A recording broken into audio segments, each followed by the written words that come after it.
warahmatullahi wabarakatuh. Kula Lutfi Maulana Firdaus saking kelas 10 MIPA 4, absen 18. Badhe ngaturaken pawarta babagan Komnas HAM njaluk polisi ora kasar marang mahasiswa.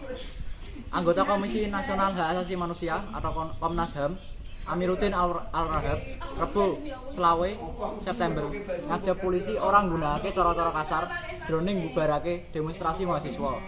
Amiruddin cuma dene polisi ngudani ewan mahasiswa sing ngunjuk rasa mau nganggo gas pamrih mripat serta mulasara mahasiswa sing wis lempe-lempe tanpa daya ing sangarepe gedung DPR Selasa bengi 24 September. Kamangka mahasiswa mau menuntut supaya DPR ora ngesahake revisi KUHP, UU Permasyarakatan, UU Minerba lan desak Presiden Jokowi nerbitake Perpu kanggo UU KPK sing kebacot disahake. Mergo sikap kasare aparat mau, akeh mahasiswa sing tatu. Kepala Biro Penerangan Masyarakat Mabes Polri, Brigjen Dedi Prasetyo, DP Pawadan. Wong-wong sing dikasari polisi mau duwe mahasiswa, nanging tukang rusuh. Sebabe ujare Dedi batas demonstrasi manut aturan mono jam 6 sore. Yen kliwat jam iku tetep ora gelem bubar, polisi duwe hak bubarake.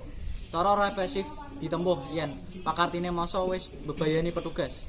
Upamane balangi watu kaya gedhek olah atuk. Ketua DPR Bambang Suksatyo meratelake masa sing obong-obong ing sangarepe gedung DPR, klebu nyumet pos polisi lan gerbang tol. Dudu mahasiswa alasane Bambang. Mahasiswa wis ninggalake gedung Dewan kawit wanci maghrib. Cekap semanten atur kula. Wassalamualaikum warahmatullahi wabarakatuh.